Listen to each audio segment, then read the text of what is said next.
Good evening. Today, we bring you a sobering examination of Nigeria's growing insecurity, a nation shaken by mass kidnappings, church attacks, and alarming evidence of arms trafficking. This is not just a crime problem, it's a national crisis. In recent days, reports have emerged that are deeply troubling. In Kebbi State, at least 25 schoolgirls were abducted from a government girls' school. In Kwara State, gunmen attacked a Christian church during a live-streamed service, killing individuals and kidnapping others. Meanwhile, in northeastern Nigeria, there are unverified claims that a senior military officer has been captured and executed by insurgents. These events are not isolated. They form part of a spectrum, from banditry to insurgency, from criminal kidnappings to ideological violence.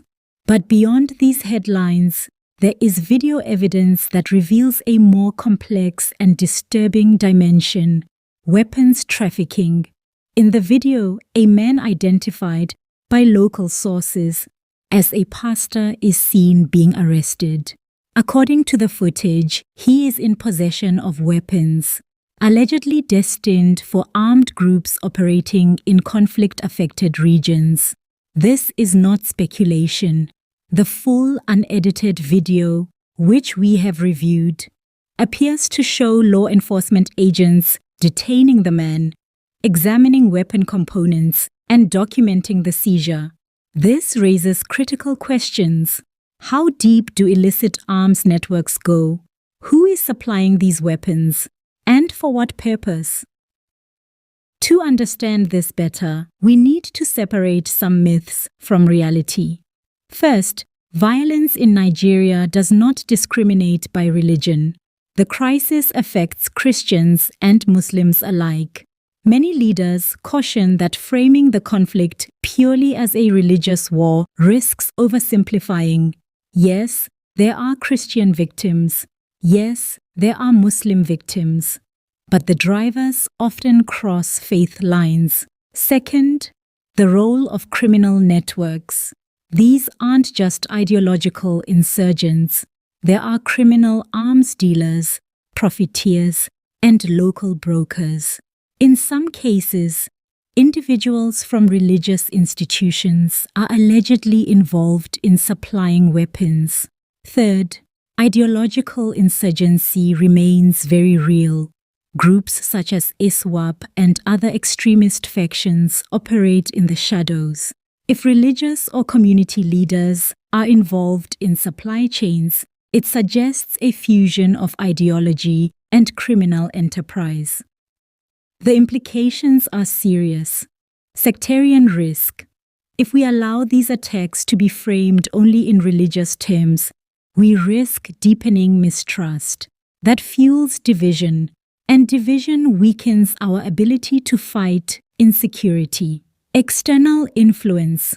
Foreign powers may seek to exploit Nigeria's fear and grief to push their own geopolitical or religious agendas.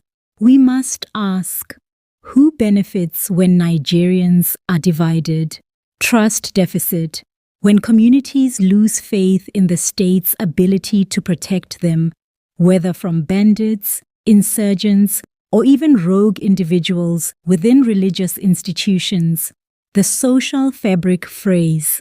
Arms proliferation, weapons moving freely across states and communities threaten not just remote towns, but the future of Nigeria's stability. How are Nigerian authorities responding? In Kebbi, security forces, including the military, police, and local vigilante groups, have launched search and rescue operations for the abducted schoolgirls. In Kwara, local police claim they responded, but critics say the response was too slow and lacks transparency. Recently, high-level military leadership has made renewed pledges, increasing intelligence-led operations, reorganization of units, and reinforcing counter-insurgency strategies. Yet, despite pledges, Many Nigerians feel that these efforts remain reactive rather than preventive. And when it comes to arms networks, investigations must go deeper. At times like this, it's essential for Nigerians to remain alert, but not divided. Be wary of narratives pushed by outside actors. Some foreign voices may seek to inflame religious tensions or exploit this insecurity for their own ends. Recognize that terrorism and violent crime affect all Nigerians, regardless of religion. Demand clarity and accountability. Call for transparent investigations into arms trafficking, kidnappings, and attacks. Support interfaith solidarity.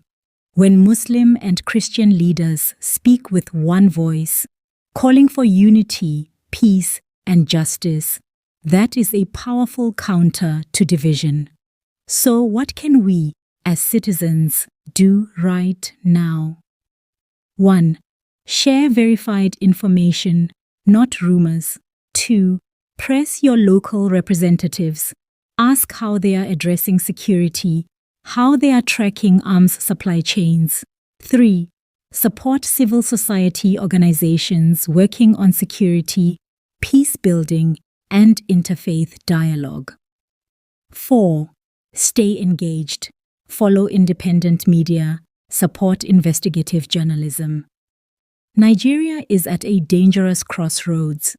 The violence we are witnessing is not simply a matter of crime.